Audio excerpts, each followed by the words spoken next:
Welcome everyone to a new webinar series, today with Professor Andres M, who will be talking to us about epilepsy and mood disorders and anxiety disorders, what the neurologists should know. Professor Andres M is a professor of clinical neurology, head of the Epilepsy Section and director of the Comprehensive Epilepsy Center at the University of Miami, Miller School of Medicine, which he joined on January 2013. Dr. Kanner was born in Mexico City, where he grew up and did his medical school at the National Autonomous University at Mexico. After graduating from medical school, he moved to the USA, where he completed a residency in psychiatry at the Long Island Jewish Hillside Medical Center in New Hyde Park, New York, a residency in neurology at the Department of Neurology of Mount Sinai School of Medicine in New York City, and completed his training with a fellowship in epilepsy and clinical neurophysiology at the Cleveland Clinic Foundation in Cleveland, Ohio. Dr. Kanner is quadruple boarded in neurology, psychiatry, clinical neurophysiology, and epilepsy. Dr. Kanner has a long-standing research interests in the areas of pharmacology of epilepsy, psychiatric aspects of epilepsy, and surgical treatment of treatment-resistant focal epilepsy.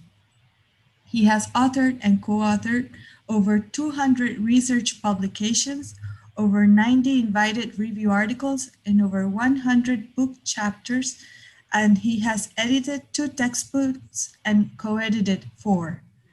Dr. Kanner was awarded the J. Kiffin Penry Award for Excellence in Clinical Care in Epilepsy by the American Epilepsy Society, the Epilepsy Ambassador Award from the International League Against Epilepsy, the Award of Epilepsy Ambassador for Latin America by the Latin American Commission of the International League Against Epilepsy. Dr. Kanner has served as co-chair of the Neurobiology Commission of the International League Against Epilepsy. Today's learning objectives are to recognize the psychiatric comorbidities such as depression, anxiety, attention deficit and hyperactivity disorder, psychosis and autism spectrum disorders, and appropriately manage and advise regarding psychiatric comorbidities. Without further ado, I leave you with the presence of Professor Kanner. Thank you, Professor, for being with us today. Thank you very much. Let me just share my screen.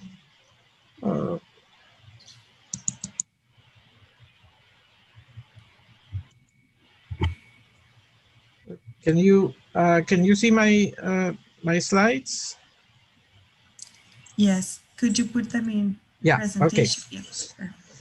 Well, thank you so much, Manuela. I want to thank the Young Epilepsy Section of the International League Against Epilepsy for having invited me to participate in this program. I'm really honored for this opportunity. I'm going to be spending the next 45 minutes reviewing some important concepts that I think every neurologist, and for that matter, any physician who treats people with epilepsy must know in their evaluation and management of any patient with epilepsy. I don't have any disclosures for this presentation. The first concept that is important to keep in mind is that when we're talking about epilepsy, seizures are only the tip of the iceberg of the disorder, as a significant number of patients also suffered from comorbid psychiatric, cognitive, and medical disorders. And the recognition and treatment of these conditions is of the essence in order to provide a comprehensive management and improve the quality of life of these patients. Now, how big of a problem are the psychiatric comorbidities in people with epilepsy? This is data derived from a population-based study in Canada that late Jose Tellez Centeno published in 2007, and yet it remains one of the most important studies on the lifetime prevalence of psychiatric disorders in epilepsy.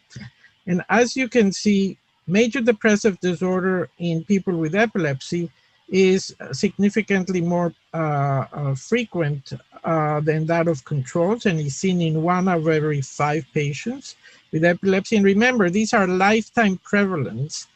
So at any time in the life of the person, 1 out of every 5 people with epilepsy will have experienced a major depressive disorder.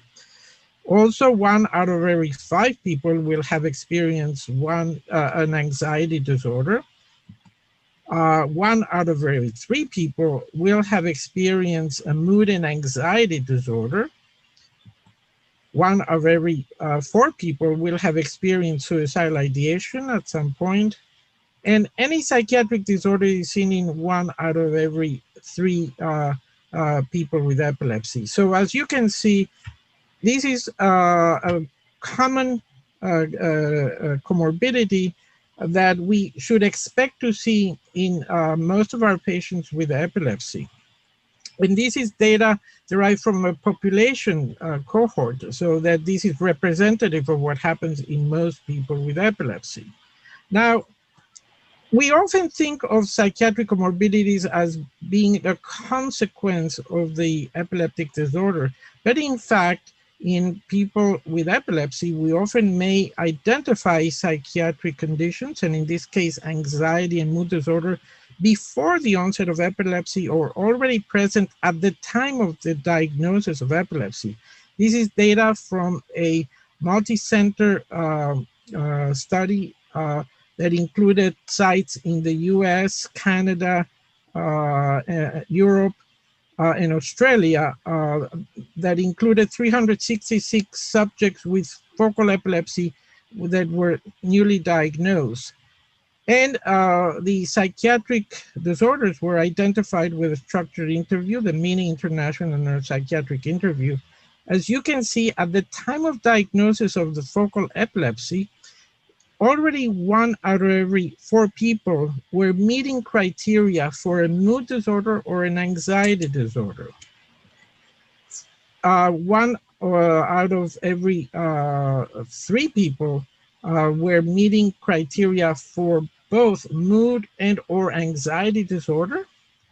And the combination of mood and anxiety disorder was identified in 15% of patients. And again, I want to reinforce that this is identified at the time of the diagnosis of the focal epilepsy. Lifetime suicidal ideation was identified in 1 of every 4 people with epilepsy. And current suicidal ideation, that is suicidal ideation in the previous 6 months, was seen in 10% of patients.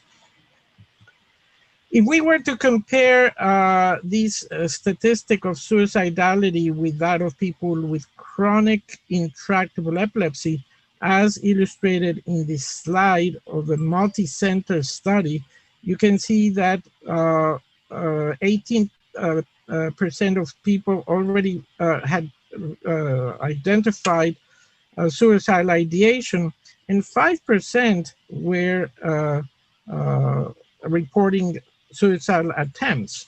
So this prevalence of suicidal ideation is comparable to that seen in newly diagnosed epilepsy. So why should neurologists care about recognizing these comorbidities? First, what is the impact of depression and anxiety episodes on the life of people with epilepsy?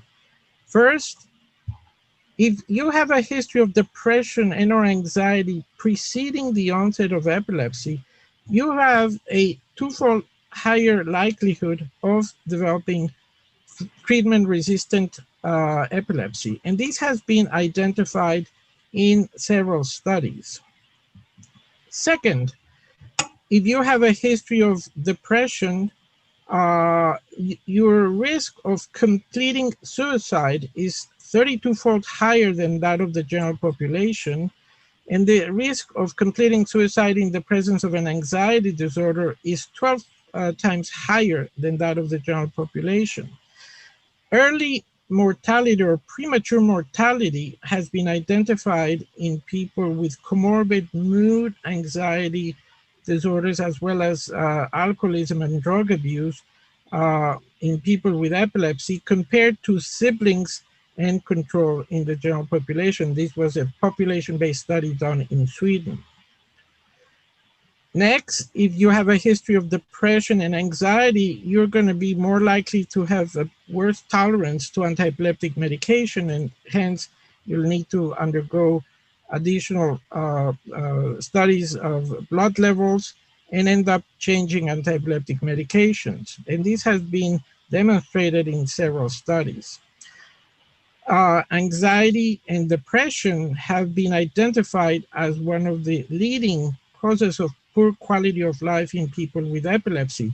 And in people with treatment-resistant epilepsy, the presence of mood and anxiety disorder are the drivers of poor quality of life, worse than the actual frequency and severity of the seizure disorder. Which means that when we're treating people with epilepsy, one of our goals is to make sure that they're depression and anxiety free, because if we send them home symptomatic, we are not helping them with improving their quality of life. Furthermore, if you have a history of depression and anxiety episode, you are at increased risk of developing psychiatric iatrogenic adverse events, which can be highly problematic in the management of patients with epilepsy with the use of certain anti-epileptic medications, and we'll spend some time talking about that. Now, when we're talking about the relationship between psychiatric disorders and epilepsy, the traditional thinking was that people with epilepsy have a higher risk of developing psychiatric disorders. For example, people with epilepsy have a 5 to 20-fold higher risk of developing depression in many of the publications. Yet, it's now clear that patients with depression have a 2 to 4-fold higher risk of developing epilepsy. And hence, there is a bidirectional relationship between depression and epilepsy. And this is something that is nicely illustrated in this population-based study that used data from the United Kingdom of 10.5 million subjects. They identified 230,000 subjects who developed depression within that population, and 97,000 subjects who developed epilepsy. Incident epilepsy was associated with an increased hazard of developing depression that was twofold, and incident depression was associated with an increased hazard of developing epilepsy, which was of 2.5. So here you can appreciate in a very nice way the bidirectional relationship between depression and epilepsy. Now, the other interesting finding was that the severity of depression increased the risk of developing epilepsy. The lowest risk was seen in those where the depression could be treated only with counseling, and there the hazard ratio was 1.8. An intermediate risk was seen in patients who required the use of antidepressant medication, and that hazard ratio was of 3.4. But if you required the use of counseling, that is psychotherapy, and antidepressant medication, the hazard ratio to develop epilepsy increased to 9.85. Now, we cannot attribute this marked elevation to the medication because if that were the case, then those people treated with medication alone or medication and psychotherapy would not have had a different risk of developing epilepsy. So these data nicely illustrate the severity, the role that the severity of the depression may play in the risk of developing epilepsy. And we will discuss in a couple of minutes some of the reasons for this phenomenon. One of the important observations is that the bidirectional relationship is not limited to depression and epilepsy, but is also seen with anxiety disorders, where people with primary anxiety disorders have a 2.5-fold higher risk of developing epilepsy. People who have a history of suicidality have a 4.5 risk of developing epilepsy. People with attention deficit hyperactivity disorder have a 3.5-fold higher risk of developing epilepsy, and people with psychotic disorders have a 7-fold higher risk of developing epilepsy. This has important implications in the management of patients with epilepsy, because it's not unusual, for example, that when a child or an adolescent with attention deficit disorder, particularly of the inattentive type, has a generalized tonic-clonic seizure and is brought to the emergency room, and this young adolescent is being treated for his ADHD with methylphenidate, for example, or dextroamphetamine, for the ER physician or the neurologist to attribute the seizure to this medication, when in fact the likelihood of the seizure, it was an expression of the natural course of the attention deficit disorder that is associated with an increased risk of developing epilepsy. In fact, the use of CNS stimulants, antidepressant medications, has been associated with an increased risk of seizures only when used in overdoses or with very high concentrations. But when used at therapeutic doses, there is no association with an increased risk of seizures. Now, how do we explain this bidirectional relationship between psychiatric disorders, and in this case, mood and anxiety disorders and epilepsy? One is that there can be common pathogenic mechanisms, including common genes. The second is that there may be common disturbances of neurotransmitters, including serotonin, glutamate, GABA. Next is a common endocrine disturbances, in particular hyperactive hypothalamic pituitary adrenal axis. And then common disturbances of the inflammatory processes where there is an increase in cytokinins, both in epilepsy and in the psychiatric disorders. And we'll discuss these points in greater detail.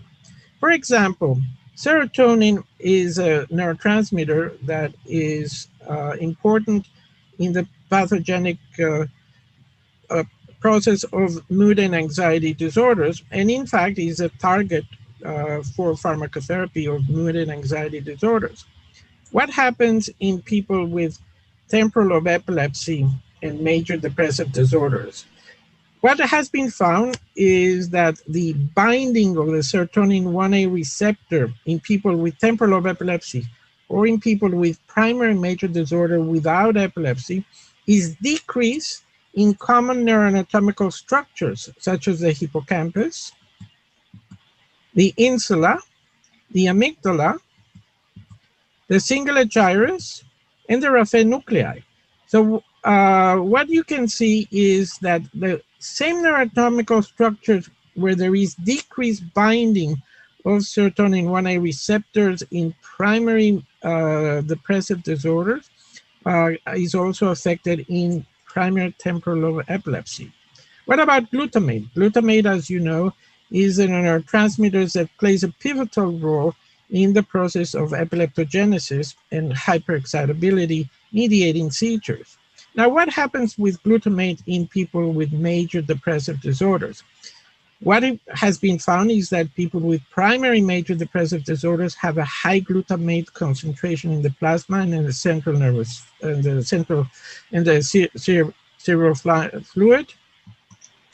There is increased cortical glutamate identified in the brain with magnetic resonance spectroscopy studies.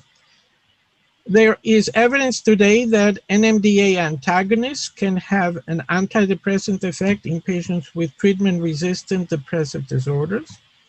And this is something that has been replicated in various studies. So as you can see in the case of glutamate, you have the same direction of increased glutamatergic tone in major depressive disorder as you have it in epilepsy. What about GABA? GABA is the neurotransmitter that has inhibitory characteristics and is often the target for anti-epileptic medications in people with epilepsy. What happens with GABA in major depressive disorders? Again, there is a decrease in the cerebrospinal fluid concentration of this neurotransmitter. There is decreased cortical concentrations in the brain of these patients that have been identified in postmotor studies and with the use of magnetic resonance spectroscopy. And this decrease in GABA concentrations can be normalized with the use of antidepressant or electroshock therapy. So again, here we see the same decreased GABAergic tone in patients with primary major depressive disorder as we would see in people with epilepsy. What about increased hypothalamic pituitary adrenal axis activity? This is been identified as a biomarker of major depressive disorder since the decade of the 80s. What has been found is that patients with major depressive disorders have increased cortisol levels. And this is a study that compares the volume of hippocampal formations in patients with major depression and controls that are matched for gender and age. And as you can see, depressed patients have a smaller volume than controls by a magnitude of 10 to 20% that has been mediated by the high cortisol levels. And it correlates, the magnitude of the atrophy of the hippocampal formation correlates with the duration of the major depressive disorder. There are structural changes in frontal lobe in patients with primary major depressive disorder, and that atrophy involves the cingulate gyrus, the orbitofrontal cortex, and there are neuropathological abnormalities in primary major depressive disorders, both at the level of the orbitofrontal region, caudally and rostrally, presenting as decreased cortical thickness, decreased neuronal sizes, decreased neuronal densities, and decreasing glial densities. And all of these changes have been attributed to an increase in the cortisol levels that are seen in because of the hyperactive hypothalamic pituitary adrenal axis. And you can see the same changes in the cingulate gyrus and in dorsofrontal cortex. The decreasing glial density can explain also the increase in the glutamatergic activity in these patients because one of the roles of glia is to recapture excessive glutamate from the synaptic cleft. So what you can see from this data is that not only are you seeing neurochemical changes, but neuropathologic changes, which could, in theory, explain why do patients with primary major depressive disorder may be at increased risk of developing epilepsy, or why they would be at increased risk of developing treatment-resistant epilepsy.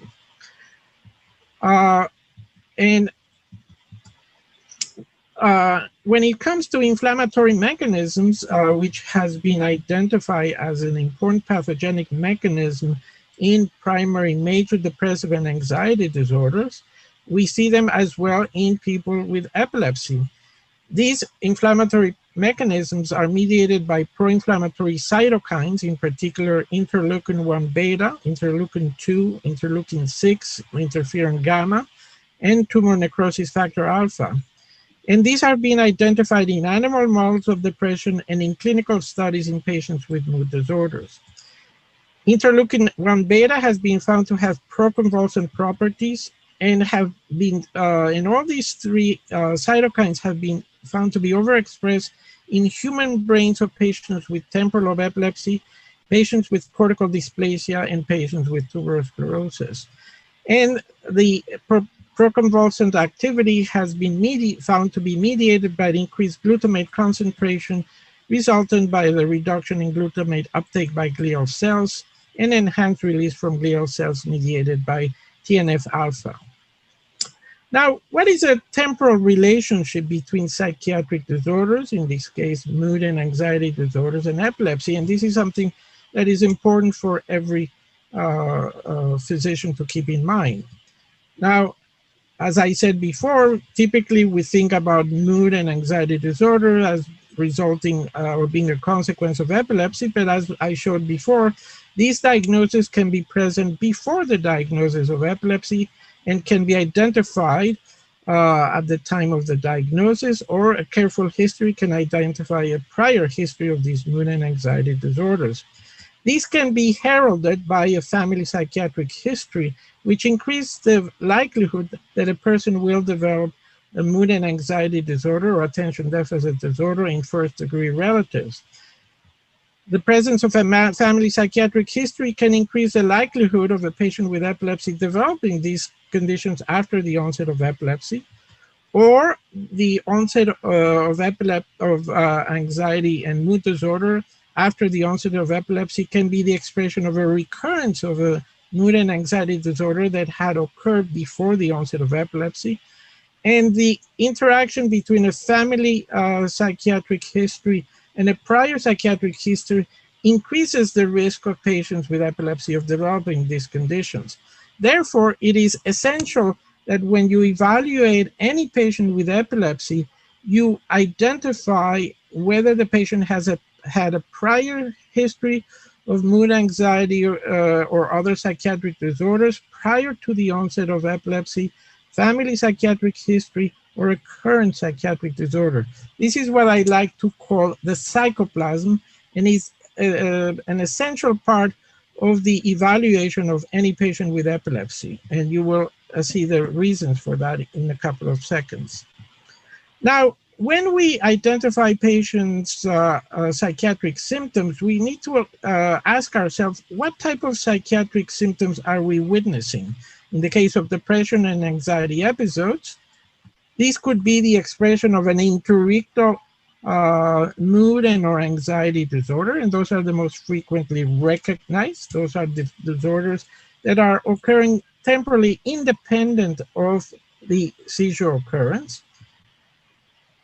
Among the other expression can be what we call periictal mood and anxiety disorder. Periictal because they're temporally related to the occurrence of seizures, and they can either precede the seizure by 2 to 3 days. They can be the expression of the seizure activity, which we call ictal, and then they can be the expression of postictal mood and or anxiety episodes. These episodes are hardly ever investigated by clinicians. Important to recognize that a patient may have an interictal mood and or anxiety episode and also have periictal psychiatric episodes. Of note, the postictal depression and anxiety episodes are very likely to occur in people with treatment-resistant epilepsy, that are very rare in patients with newly diagnosed epilepsy. And then you have mood and or anxiety episodes as an expression of an iatrogenic process that can result from medication or can be a consequence of epilepsy surgery that is done for the treatment of refractory focal epilepsy. Iatrogenic psychiatric episodes are common cause for mood and or anxiety episodes, and often can be anticipated in patients with a positive psychoplasm, as identified in this diagram. Because if you have a history of a mood and or anxiety disorder before the onset of epilepsy, or at the onset that you're going to start your pharmacologic regimen, or if you have a family psychiatric history, you are more likely to develop iatrogenic psychiatric symptoms with certain anti-epileptic medication. Not with all anti-epileptic medication, but with certain medication, and these happen in vulnerable patients, vulnerable patient being the patients with a positive psychoplasm, those that have the previous psychiatric history, current psychiatric history, or family psychiatric history.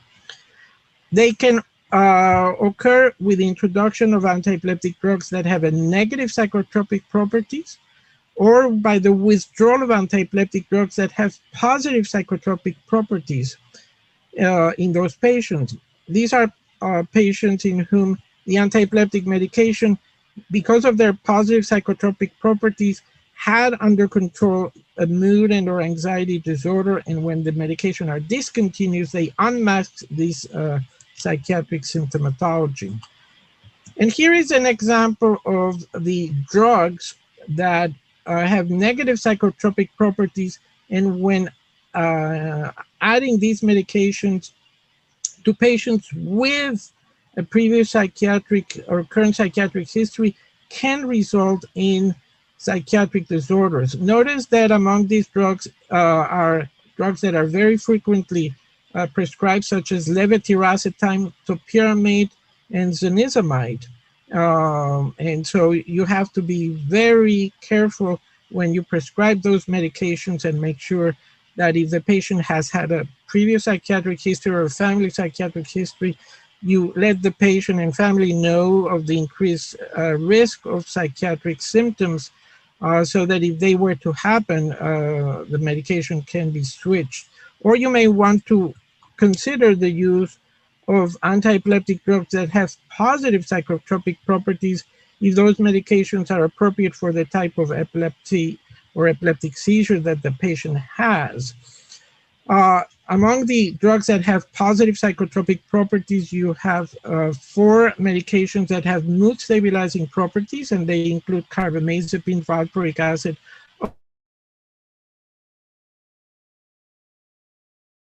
such as gabapentin, pregabalin, and benzodiazepine.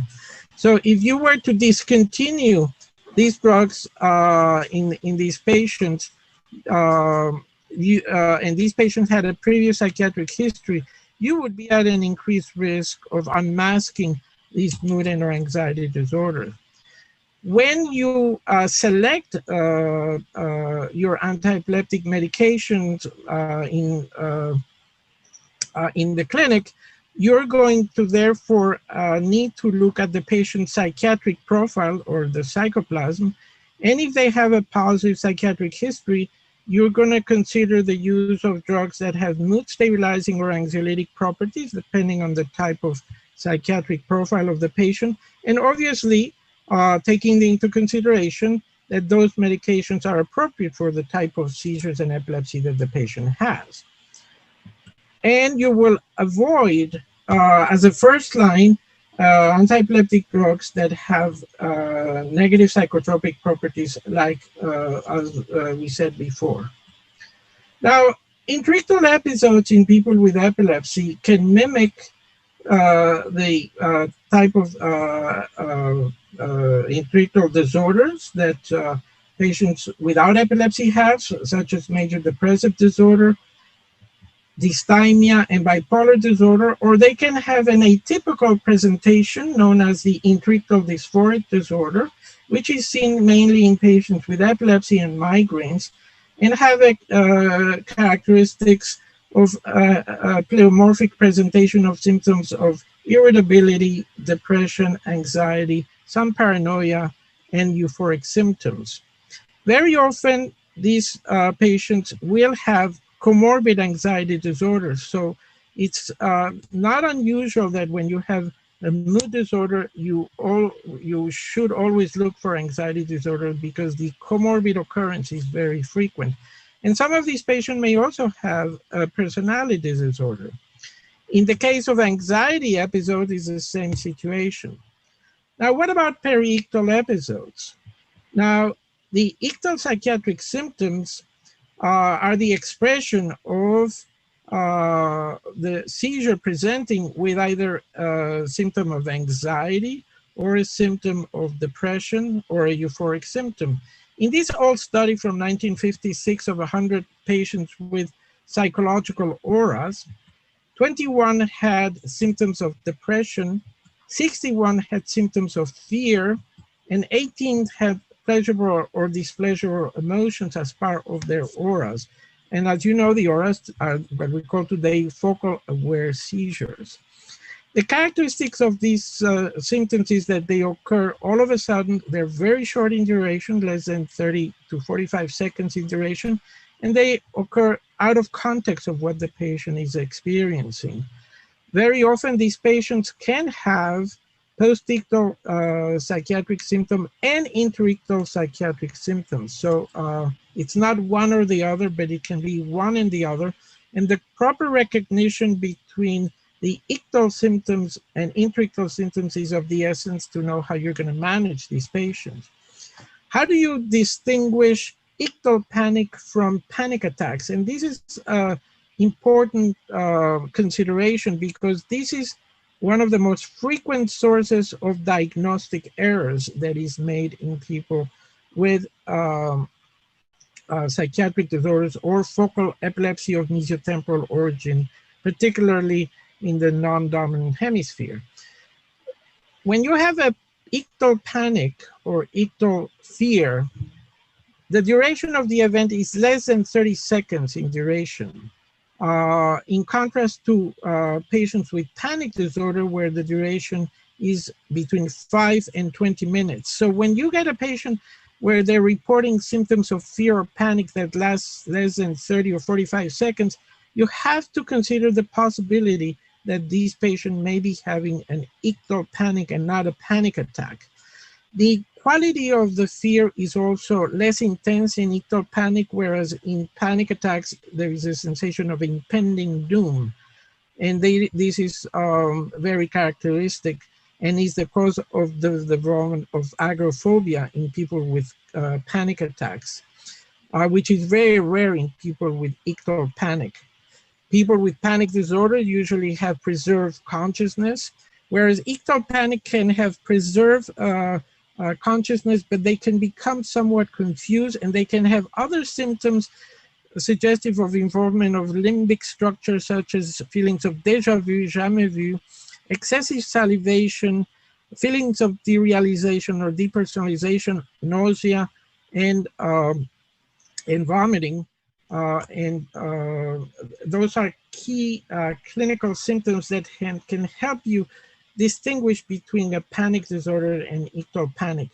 Very often patients with ictal panic can have this condition for a long time and being the only manifestation of the focal epilepsy, and the diagnosis is only reached once they have a focal to bilateral tonic-clonic seizures. Now, postictal psychiatric symptoms, as I mentioned before, are very rarely investigated, and yet they are frequent in people with treatment-resistant focal epilepsy. This is a study that we did in 2004 of 100 consecutive patients with treatment-resistant epilepsy. We investigated the presence of psychiatric symptoms in the postictal period, which was defined as a period that occur anytime between the end of the seizure and up to 3 days, and that had to occur in the last 3 months, and the symptoms had to be present in more than 50% of the seizures. One of the characteristics of postictal psychiatric symptoms is that they don't occur immediately after the seizure, but they can occur several hours or up to 3 to 5 days after a seizure. And that often may make the recognition more challenging. Of these 100 patients, 43 endorsed and met criteria for habitual postictal symptoms of depression, for which 13 patients had habitual postictal suicidal ideation. 45 patients endorsed postictal symptoms of anxiety, 7 postictal psychotic symptoms, 62 patients endorsed neurodegenerative symptoms that included changes in sleep, sexual drive, and appetite. 82 patients endorsed postictal cognitive symptoms, and only 14 patients endorsed cognitive symptoms without psychiatric symptoms. In reality, in the clinic, most of us investigate postictal cognitive symptoms, but we don't investigate postictal psychiatric symptoms. And here you can see that it's more often than not that you will have postictal psychiatric symptoms together with cognitive symptoms. And only 12 patients had no postictal cognitive or psychiatric symptoms. Now, what's important is this is a list of the type of psychiatric symptoms of depression postictally, is to look at the median duration. As you can see, the median duration ranged from half an hour to 108 hours. And suicidal ideation ranged between 1 hour and 240 hours, with a median duration of 24 hours in most of the symptoms. Now, you can imagine what is worse for a patient, having a seizure that lasts 45 seconds to 2 minutes, and then 3 minutes to 5 minutes to recover, or being overwhelmed by suicidal ideation for 24 hours, where they're thinking on how they're going to try to commit suicide, or having difficulty finding pleasure, feeling hopeless, helpless. I would bet that it is the postictal psychiatric symptoms that contribute to the poor quality of life of these patients. The same thing happens with postictal symptoms of anxiety, where you can see that the median duration ranges from 6 to 24 hours. And again, if you have postictal panicky episodes, that can be quite distressing to the patient. Now, one of the important problems in the management of mood and anxiety disorders has been the misconception that antidepressant drugs may worsen seizures and may cause seizures. What is the evidence for that? Well, this is a study that was published in 2007 by Ken Alpert, a neuropsychiatrist from New York University. And what he did is, through the Freedom of Information Act, he requested from the Food and Drug Administration the data on the incidence of seizures during placebo-controlled randomized multi-center trials with SSRIs, SNRIs, some of the tricyclic antidepressants, and mirtazapine, as well as bupropion. And this data was submitted to the FDA for licensing purposes. And what he compared is the incidence of seizures between patients randomized to the psychotropic drug and those randomized to placebo. As you can see here, is patients randomized to the antidepressant treatments had a lower seizure incidence relative to those randomized to placebo for all SSRIs and SNRIs. The standardized seizure ratio was 0.5, so it was half of the incidence of seizures seen in patients randomized to drugs compared to those that were randomized to placebo. And those patients that were randomized to placebo were found to have 19-fold higher incidence of seizures than that expected in the general population.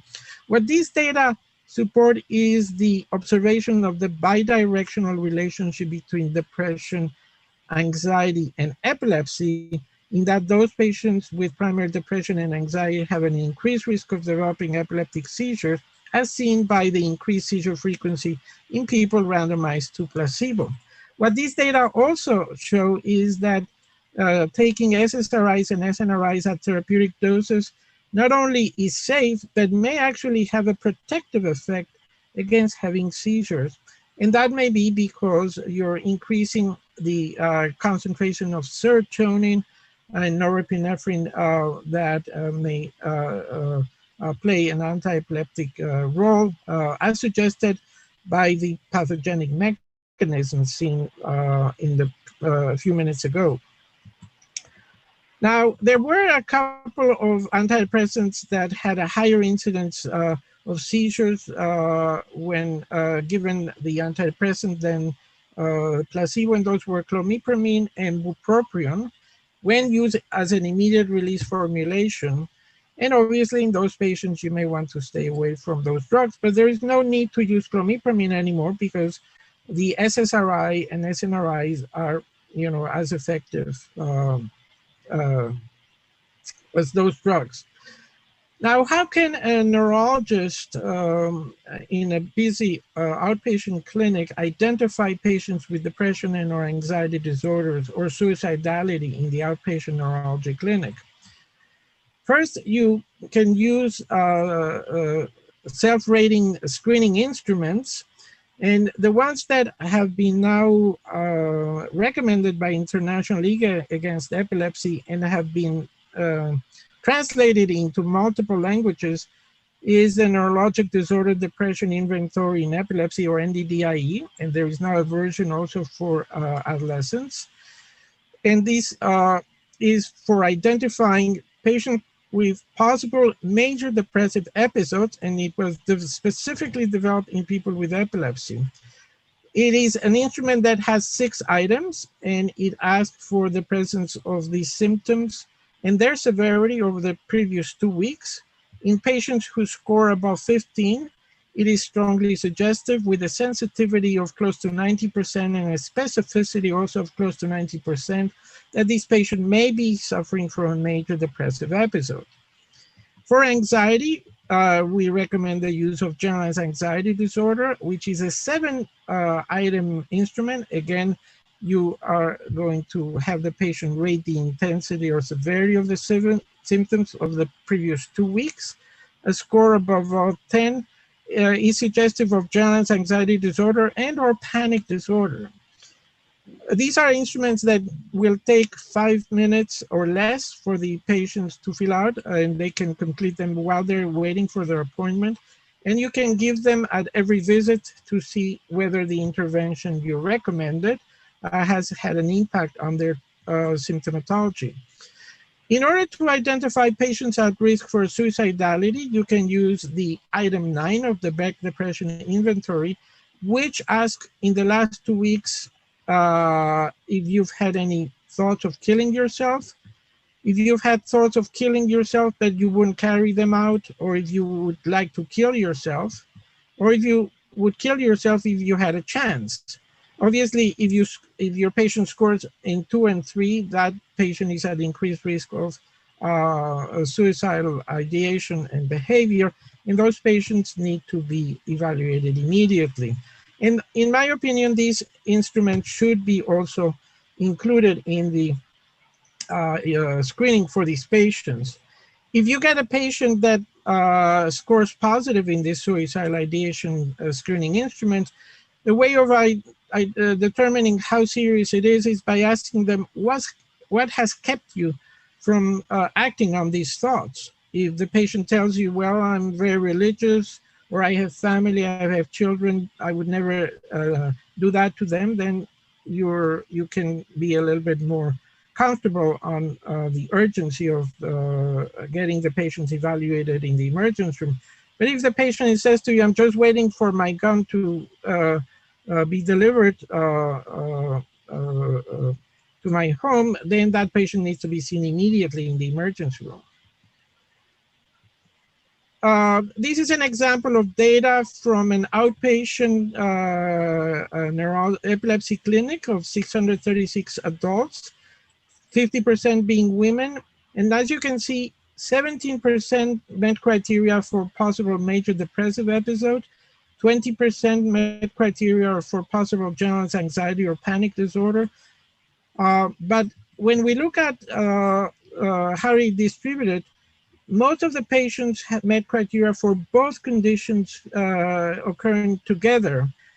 Only 6% of the major depressive episodes occurred in alone, and 10% only anxiety disorders occurred alone. So that's illustrate the need to always investigate mood and anxiety disorders together. This was a study where we look as to the use of this instrument and what would happen if the neurologist intervenes with the data obtained with these instruments. These were 115 patients with consecutive visits, and we evaluated at the time of the second visit any change in the scores of these instruments. The duration between visits was 123 plus or minus 77 days. On visit 1, 35% of patients scored in the symptomatic range with the NDDIE and or the G87. On visit 2, the percentage of patients that were symptomatic was 13%. So interventions by the neurologist that can be starting antidepressant medication or referring the patient to a mental health care professional resulted in significant drop in the number of patients that were symptomatic. So you can, in fact, and should intervene when you see those patients in the clinic and identify them as being symptomatic. The treatment for mood and or anxiety disorders include pharmacotherapy or psychotherapy or both. And among the psychotherapies, we believe that cognitive behavioral therapy is the most effective form of treatment. Remission, the aim of pharmacotherapy is remission of all symptoms of depression and anxiety. Sometimes you may need to adjust the dose of the antidepressant drugs in the presence of enzyme-inducing antiepileptic drugs like carbamazepine, phenytoin, high doses of topiramate or oxcarbazepine.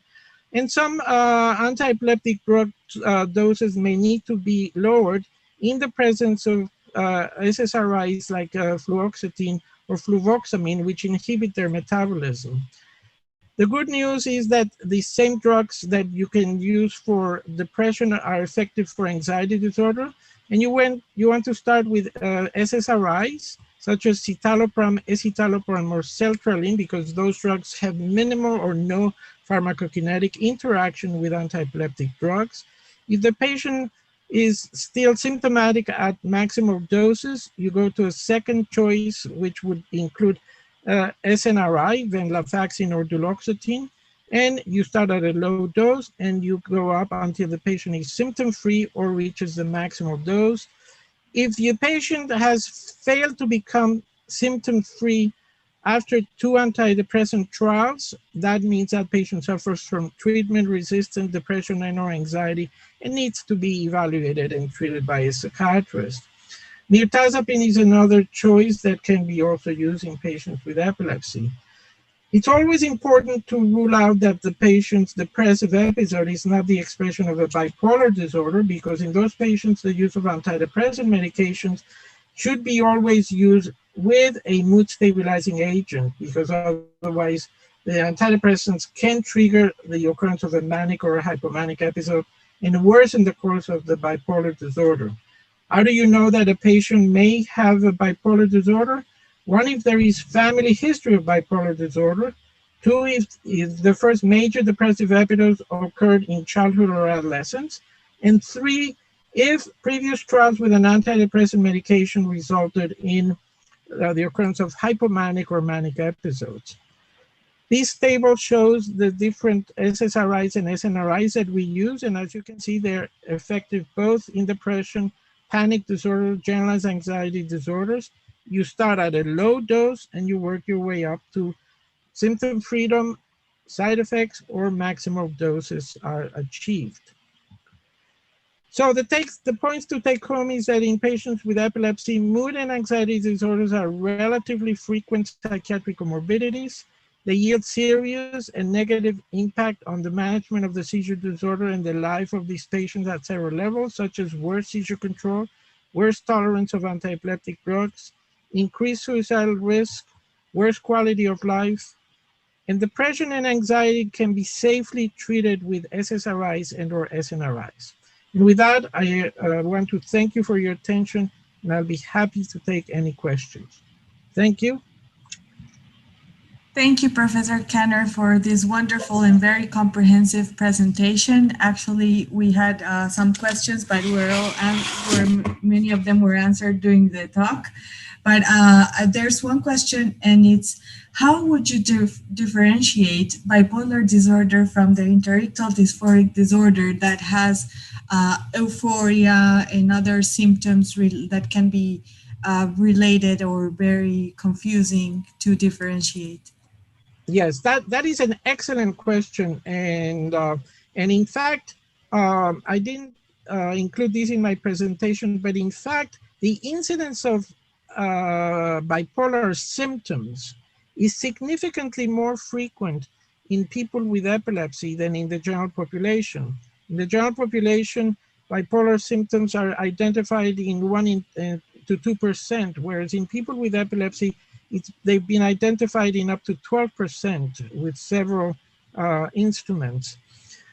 How do you distinguish intrictal dysphoric disorder? Intrictal dysphoric disorder is a chronic type of mood disorder that presents with a pleomorphic presentation of symptoms of depression, where irritability is very characteristic.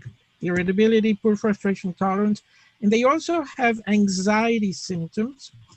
They often will have an exacerbation of these symptoms around the type of their seizure. So the peri-ictal presentation of these symptoms can be recognized, and hypomanic symptoms are very often identified. Many of these patients also report pains of different types and sometimes a paranoid characteristic. The course of an intrictal dysphoric disorder is that it waxes and wanes. It's a chronic condition, but patients may notice that they can have them for a few days to a couple of weeks, and then they go away, and then they come back, and it goes back and forth. They can be associated with major depressive episodes, and they can also be associated with bipolar disorders. So it's not one or the other, but it's one and the other. And so the way you have to distinguish it is by taking a careful history and looking at the course of events. A hypomanic or manic episode usually requires of symptoms persisting for a period of 2 weeks and uninterruptedly, and where you actually often will have episodes of major depressive episodes.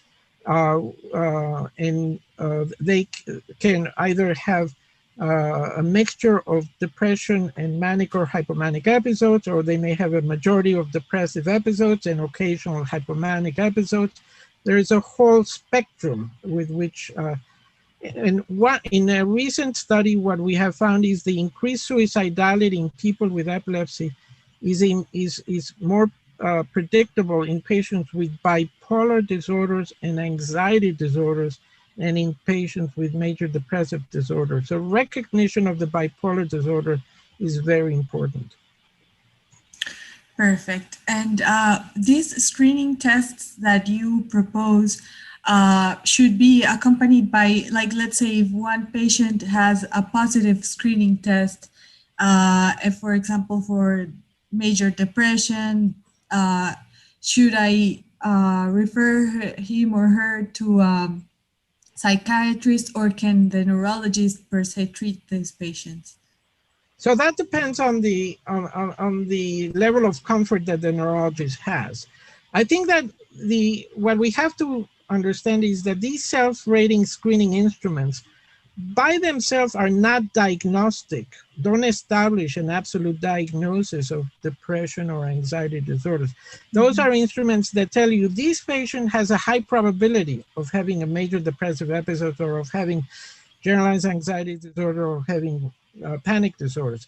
But by themselves, they don't tell you with 100% certainty, yes, this patient has that. So you always want to confirm the diagnosis in a more in-depth evaluation, which the neurologist, I think, should be able to carry out. It's not that complicated to establish a diagnosis. It's always a good idea to go over the rating instruments, each item that was rated positive, and make sure that what the patient scored as positive is what you are interpreting as positive. Because very often, for example, in the NDDIE, the patients will rate positive as inability to find pleasure. And when you ask them, do you have a difficulty finding pleasure? And very often patients will say, yeah, I have difficulty with finding pleasure when I have sex, and not necessarily anhedonia. So, and that's the limitation of these screening instruments. I think that part of the neurologist training has to include the ability to identify depressive episodes and anxiety disorders because of the high comorbidity. This is just like when you have a neurologist treating patients with stroke, they have to identify the risks for stroke, such as hypertension, cardiovascular disease, hyperlipidemia, and all the other risk factors. You don't send them necessarily to the internist for that. You do your evaluation, and very often you manage those patients. The good news about treating depression and anxiety in people with epilepsy is that it is much easier than treating these conditions in primary major depression or anxiety disorders. There's a study by Frank Gilliam published in 2019 in Annals of Neurology, where he randomly assigned people with major depressive episodes to cognitive behavior therapy and to sertraline. And what he found is that 60% of people randomized to either cognitive behavior therapy or the sertraline had complete remission of symptoms. In moderate doses of sertraline, you never see those success rates of remission in primary major depressive episodes. You see 30%, 40%, but not 60%. So treating major depression and anxiety disorders is easy. Patients respond to lower doses of medication, and you just have to be familiar with a couple of these psychotropic drugs with their side effects. One of the issues when you're using SSRIs is to, if you're using antidepressant, anti-epileptic drugs such as carbamazepine or carbazepine, eslicarbazepine that cause hyponatremia, that you check the serum sodium because these drugs can cause hyponatremia. And you just need to look at the interaction, pharmacodynamic interaction between these drugs.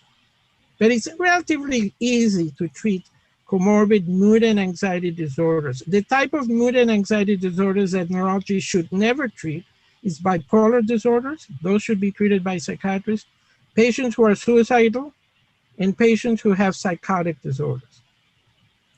Perfect. Well, we have another, we have a comment, and Gabriela Pesante says, thank you, Professor, wonderful presentation. And thank you. With this comment, well, I think we have concluded our webinar for today.